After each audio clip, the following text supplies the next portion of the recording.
Greetings and salutations, my great friends. Let's get out of the porta potty and get going on the best life. Still sticking with the series of stories that changed my life. And today's story is one of my favorites. It takes place during World War II, which both of my grandfathers were in. And it has to do with the USS Indianapolis. What's important about the USS Indianapolis? It was the ship that delivered the key components of the atomic bomb to, I believe the island was called Tinian and Delaley. It was a top secret mission. They talked about it in the movie Jaws. Great scene in that movie. Well, when the Indianapolis had dropped off the cargo and was on its way back to the great US of A submarine hit it with some torpedoes. Evidently, the captain wasn't following some zigzag protocol. And I believe it was 11 or 1,200 men on the ship. I think it was 1,200. 300 died pretty quickly. But 900 men went into the water. And the unfortunate part is that by the time they were rescued, only 300 came out. So 600 died. Many were eaten by sharks, many dehydration, many drank seawater. But where I'm headed with this story is they all kind of had to jump into the water rather quickly, and there was a bunch of little flotillas of men. And there was one flotilla of about 50 men. And they had a young officer with them. And when those young men were about to give up on their lives, the young officer asked them questions. What are you going to do when you get home? Who are you going to see? What's the first thing you're going to do?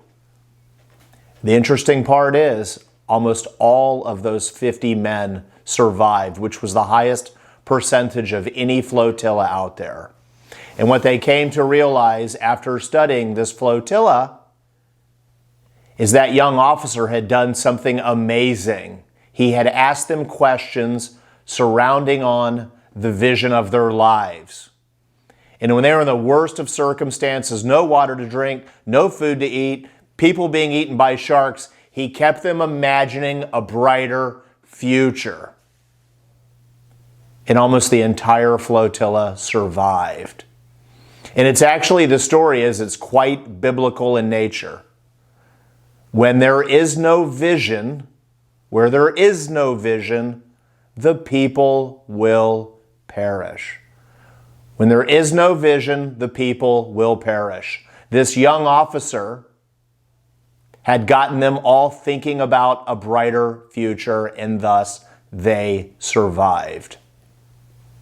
So I ask you, as you sit here and watch this video today, what is the vision for your life? How do you want your life to be different 1 year from now? How do you want it to be different 5 years from now? How do you want it to be different 20 years from now? And what are you doing about it? What is the vision for your life? Everything great that has ever been created in this world was created by people who believed the future could be bigger than the past. Do you believe your future can be bigger than your past? If you do, awesome. I'd love to support you on it. Kaylee would love to support you on it. Gunner, we're a team now on this video. Get your family to support you on it. But if you don't believe your future can be bigger than your past, you're kind of dying in a sense. So I encourage you to get with your family and your loved ones today and dream 100 dreams. Your future can be bigger than your past. Where there is no vision, the people will perish. As many of you know, my dream was to do this project with my dad to help leave the world off a better place. In only 4 short months, we have had already over 10,000 people watch our videos in over 23 different countries. Our vision this year is to help 100,000 people get out of their own porta potty. We can't do it without you, so please hit like and subscribe and spread the word.